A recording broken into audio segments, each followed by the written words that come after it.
Minamadali ang pagkukumpuni sa nasirang floodgate ng MMDA Navotas North Pumping Station ngayong nagsimula na ang tag-ulan. Saksi, si Mark Salazar. Narito na ang tag-ulan, sabi ng Pag-asa, at Hunyo rin ang simula ng 3 buwang peak ng high tide sa Manila Bay. Kaya baha season na naman sa Camanaba. Inabutan namin ang minamadaling pagkumpuni ng DPWH sa floodgate ng MMDA Navotas North Pumping Station. Kung ang habol nila, itong katapusan. So hindi yata abutin ng katapusan. Yung may magagamit na yung gate po. Oo. Inahabol na rin nila na mabilis ang gawa. Sira na naman ito sa kapal ng buhangin at burak sa ilalim, kaya hirap magbukas-sara ang floodgate.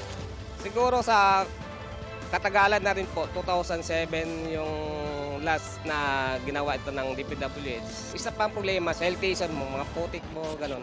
Buhangin ng dala ng alon po, habagat. Pag nag-dredge, yun, nababarahan po yung kanang gate natin.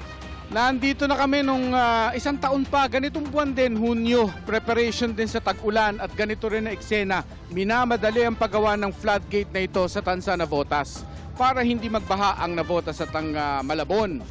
Pero naging cycle ang problema rito.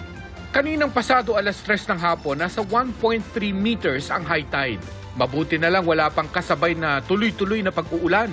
Sa ngayon, yung panahon na yun ng June, July, August, may kantay na matataas yung ang peak ng high tide at saka habagat. Panahon na ng habagat po sa ngayon.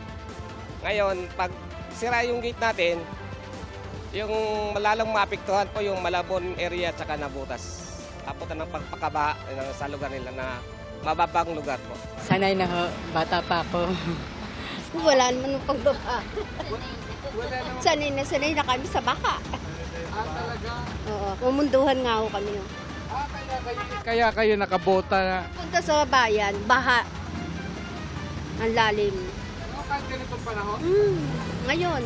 Bakit ho, hindi pa naman naulan? Ewan ko basta ganitong buwan, laging baha doon. Sa ilang lugar sa Navotas, kahit asul ang langit pero may bahagyang high tide, kailangan na talagang magbota. Pero pag sumabay na ang habagat sa high tide, hindi na kaya ng bota ang ilang lugar sa Camanaba at may mga hanap buhay na nalulubog. Bagal kaya pa ng motor, pero pag hindi na, yung mga padyak po ang bumabiyahe.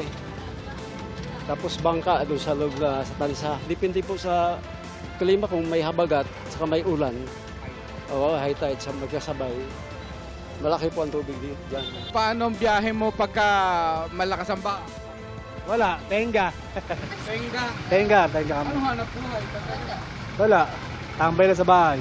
Umaasa ang Camanaba sa 5 pumping stations at floodgates nila para mairaos muli ang tag-ulan.